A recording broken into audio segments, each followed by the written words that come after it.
I'm Mike. I'm Jason. This is Snake Envy. So, as a hobbyist, I've always wanted to ask you a bunch of questions about holdbacks. All right. We have touched on holdbacks a bit in various videos, and we've shown some of your holdback decisions. But do you mind sharing with everyone, what was it, 2 years ago? You actually lost a pretty significant amount of animals. Was that a power outage or? It was a thermostat. Thermostat. Yeah, I lost probably 70 animals. Oh, wow. All breeders. So if you have reached out to us and you notice or have noticed like, well, production's been down, yeah, because it's been way down. We're about 500 hatchlings per year down. The last couple of years, yeah.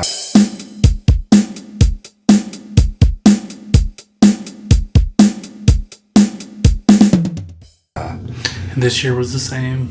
And we've all been there, whether it's Mother Nature, whether it's a technical glitch, whether I told you recently about a Neo, I'm almost embarrassed to say, but had a Neo in a tub and I accidentally smashed him in the tub lid. I mean, we've all been there. We've all made mistakes. We've all been there, and whether it's something out of our control or in our control, we've all lost animals. But as a breeder, to lose that many, and like you say, it doesn't sound like a ton, but that's 500 babies a year. It's 500 babies a year. It's probably 70,000 in income per year. Yeah, it's I lost probably 75 grand in snakes too. So yeah, just the value of the breeders, just the value themselves. of the animals. So like it was a devastating blow. Yeah, We've rebuilt. We rebuilt really quick, but we're still not up to production, and next year is still going to be slow again. I thought we would be back. Another year or two to get there. And okay, so and again, hey, it happens to the best. Everybody's been through this to one degree or another. For a hobbyist, it's usually like one animal. But I've heard some really tragic stories coming out of those hurricanes this year too. So, sometimes it's just completely out of our control. But, okay, so what percentage of that building back is through holdback, and what percentage of that building back is going out? Because you're losing income. It's not like you can afford to just go buy... Right, that's why I as many snakes as you. I normally buy a little more. Like I've always add something in, and I haven't so much lately. I mean, I have. I have bought stuff here and there, but not a lot. But as far as I'm always raising stuff up. Even you'll pan around this room here in a little bit, and this is supposed to be barren in here, and there's a lot of snakes awake in here. It's brumation right now. I forgot to mention that. So it's brumation right now. So yes, as we look around and even what's behind us, I mean, normally this room would be almost empty. It'd just be the Neos for sale. I'd have a handful of yearlings, handful of hatchlings, and a handful of 2-year-olds. There's 250 snakes I'm raising up right now, just alone. Yeah. So it's unbelievable. It's crazy. But and the downside to having to hold back more in order to get caught back up is now you got to wait. 3 sometimes 4 years. For 3 to 4 years of rebuilding. Yeah. I mean, yeah. It hurts, but I think it's important you share stories like that because everybody, it happens. It happens. It happens to everybody. Okay, so as a hobbyist buying snakes from breeders over the years, I've always had questions about holdbacks. And I've been that guy a couple times over the years trying to talk a breeder out of a holdback. I don't think I was ever successful. But so question one right off the bat. Aside from the situation you're in right now, just in a normal year, how many snakes would you hold back typically in a normal year? I've held back a lot more than normal the last few years, obviously. A lot of those were projects, so they were good things I would have done anyway. Right. but like I've been holding back like almost a pair of everything, like just to rebuild. And but prior to that what's a typical holdback year in terms of the number of animals? I probably would say like 30 to 50 maybe. Wow. Okay. And I mean, I do hold back a lot. Like I'm always, and you kind of do that because your breeders get old, and you're rotating, and so. And you could have a male that bred just fine last year and shooting blanks this year, or vice versa. You could have a female that's been breeding for 10 years and now her productivity drops, and so you never know. You always got to be prepared. And it's like I try to keep more than one pair of stuff, like because you lose one in hibernation or wherever, you know, or you have a male that's a dud, or the male you've raised up for 4 years, and then he's not breeding. So you always have to be prepared for whatever. But that's more than I would have expected.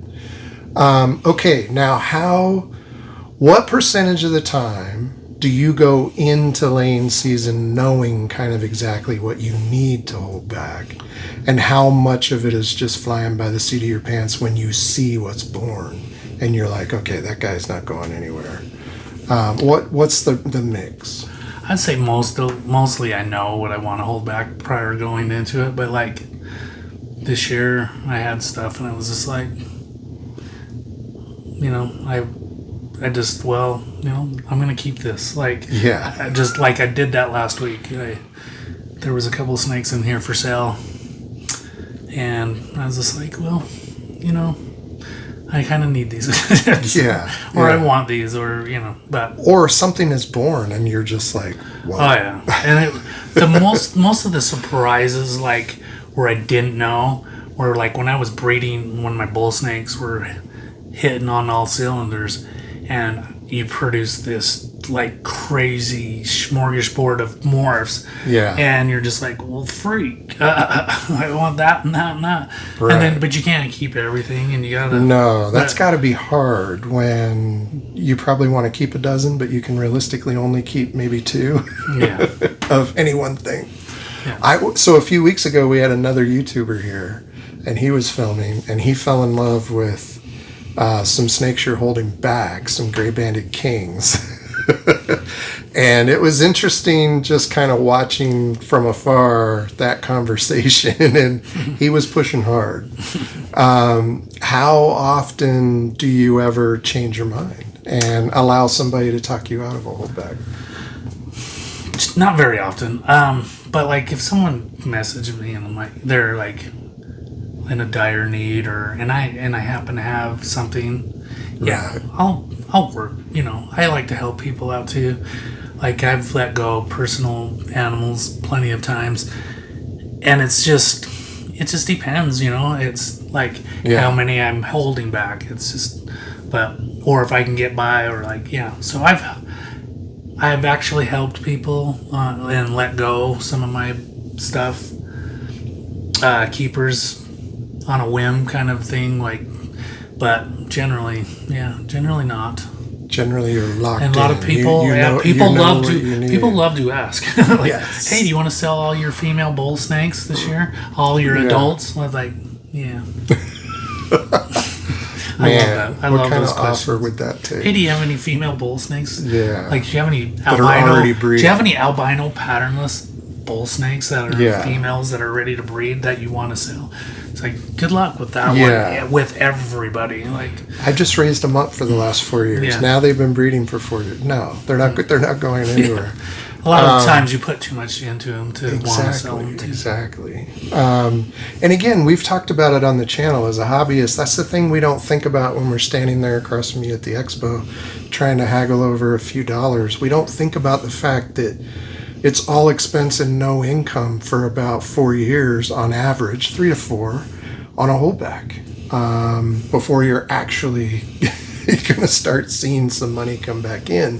So, you know, sometimes when a breeder's firm on the price, that's why, you know, particularly if it's a special animal. Rarity is like, how often is a new project for you, which means holding back, a complete and total shock and surprise? Like, does that happen once a year? Does that happen every 5 years? Like, how often? Like a good surprise or a bad surprise? No, a good surprise where something is born and you're like, oh my gosh, I didn't even know this was possible from what I've been doing.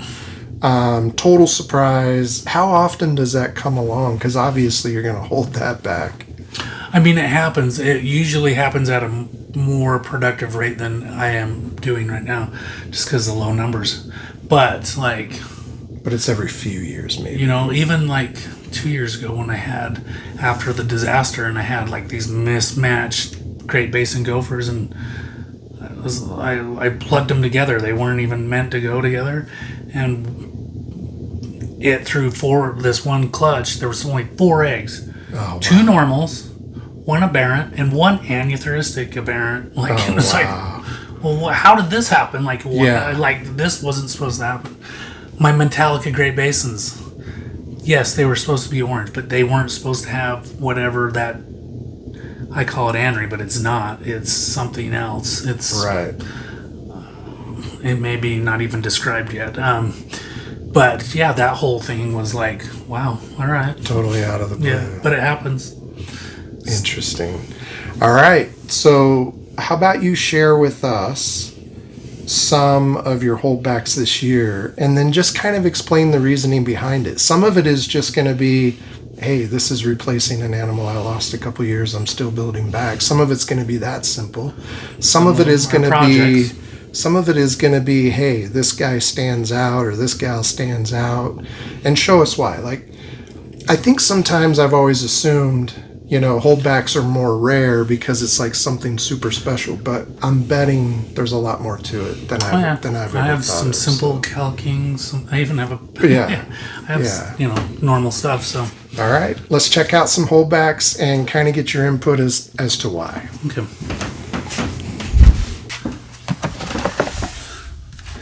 This is obviously going to be a holdback. This is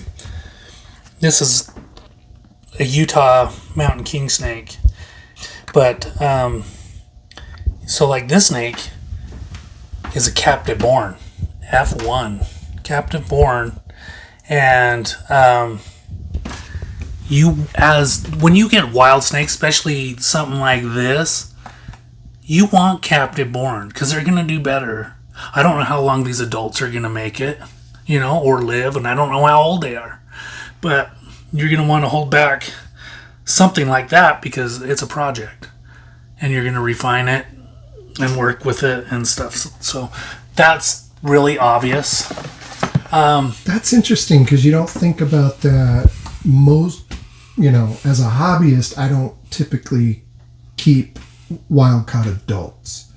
Me neither. But as a breeder, there's actually some advantage in adults from time to time. And in a case of a snake like this, which is a little harder to find, a little more challenging to find anyway, you kind of take what you can find. But you don't know if that snake's 2 years old or 15. Oh, yeah. You have no idea. You have no idea. We did take a couple Sonoran gophers from the wild, and I'm going to outcross my bloodlines and strengthen my bloodlines, and I'm going to plug them right into multiple morphs, and it's just going to be, the thing that's neat about doing that too, when you're starting to add wild-caught stuff, and then you breed it to something like a morph, or even just hold them back, and all of a sudden you get something crazy might pop out. Like, their stuff happens a lot. I seen it with Rick Blair a lot when he was with his collection, because he was like, especially in his gray bands and stuff, and like all of a sudden he would breed pair up these crazy, and all of a sudden, wow, look at these amazing babies. But you don't know the age, but you also don't know the genetics. Yeah, like lots of mystery morphs can pop out. So it's happened to plenty of us. This is obviously, why we're gonna hold that back. Oh, this is one of those guys somebody was trying to talk you out of. So explain that morph to us. So we've got a couple of examples. This is a hypo gray band, and this is a ghost gray band. there. Very unique. These are siblings, so same clutch. But it's like... We need to do a video, by the way. Let us know in the comments if you'd be interested in seeing the variety of gray bands that you get, even from just a single clutch. Well, and it's amazing. And these are really variable because you're breeding a Blair's to a Alterna. And so you get, when you mix Alterna to a Blair's, you get this huge array of patterns and colors, and that's what these clutch did. There's so many different looks. So I just wanted to show you a few there. And then this is mostly, these are all holdbacks. Not all of them. Some of them are a year old. But like, I always hold back a few handful of bulls, and this is a little girl, a hypo patternless white side. And so she's obviously a yearling. Yeah. And then you get stuff like, these guys. These are bulls. These were outcrossed. It's a little bit of a project, but this was a John Skager red albino bull bred to a Kankakee. And we're just going to see if that's going to, we're expecting the blacks to enhance the look when we raise these up and breed them. So this is a little project. It's nothing special, but it's going to produce super healthy babies and some pretty cool snakes. Nothing mind-blowing, probably, but... But for the right buyers, that's going to be exciting. Yeah. I just held back a little Lucy Texas rat. I have one pair. I like to have a couple pairs of stuff, like we were talking earlier, because you can lose stuff. Plus, we got... to go along with that, that's line bred, but where's it? So, whoa, they're all making a run for it.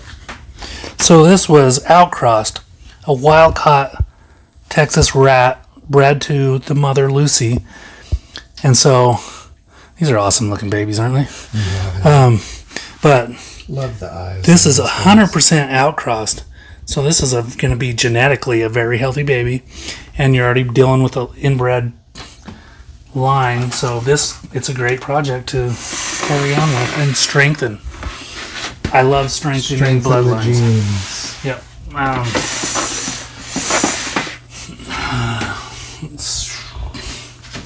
Trying to remember. These are all our Great Basins from our Gopher Gulch. So this is another project.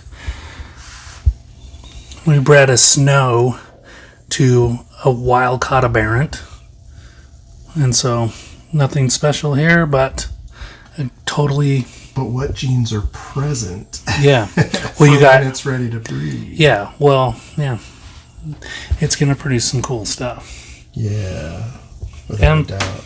And some normal stuff, but... And we've got an upcoming video to kind of wrap up that Gopher Gulch project. Obviously, we'll be out there again in the spring, but we're still not done out there. But the holdbacks, those are going to be interesting to see what develops.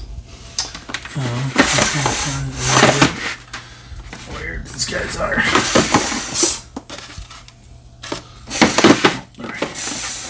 So, and then obviously it's a NB Snow Great San Diego. It's always good to have,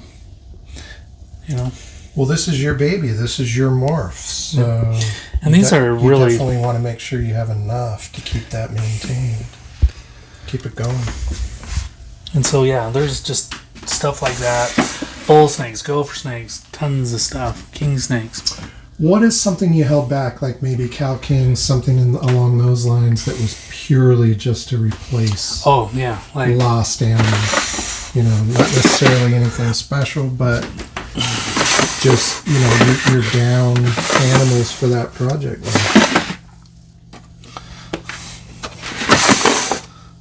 Well, and like, because I lost these parents, so I'm raising these up. What is this? This is a Janai. That looks like a little Janai. Yeah. This is actually a yearling.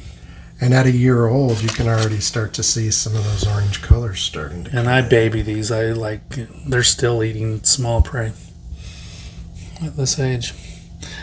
I baby them for 2 years, and then you can start kind of giving it to them. But where are they?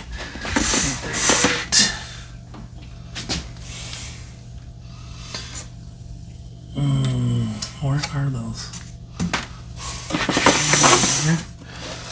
Yeah, like, there's nothing special about this.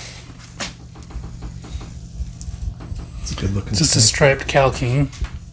Those stripers are nice, though. You know, it's just a normal Cal King, but, like,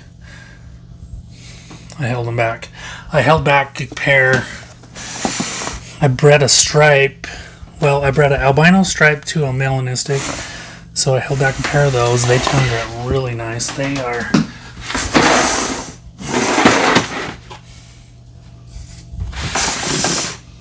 There's a holdback Sinalolan.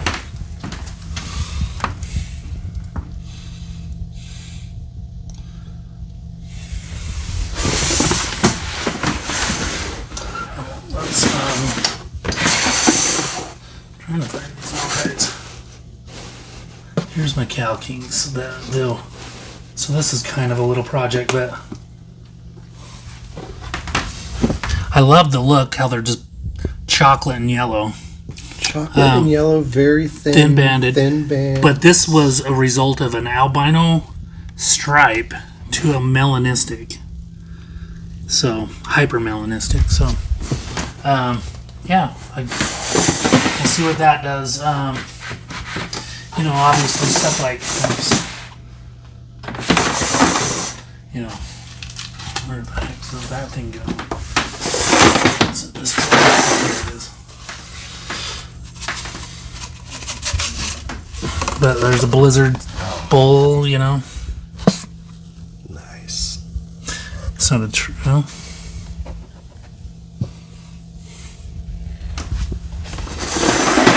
Cool. Well, thanks for providing some insight on that. There's a lot that goes into it, but with what you've been through the last couple of years, you gotta, you know, you wish you didn't have to hold back as much as you do right now. Yeah. And I'm always holding back stuff because I'm always working on something new, something that hasn't been done. It's what I love to do, and so, like, I love making new stuff. So that's part of what drives me still, and so I always have holdbacks for that. Like, there's always a project. And like we said, there is a lot more snakes in here at brumation time than there would be normally. Yeah. A lot of these snakes over here are for sale. It's not going to be a vacation winter. No. It's going to be a busy one. Lots going on. But next year will be different. I think next year, about 100 of these snakes in here will probably be ready to breed. So that's going to up a lot. Very nice. Please like, subscribe, and comment. Thank you. Thanks.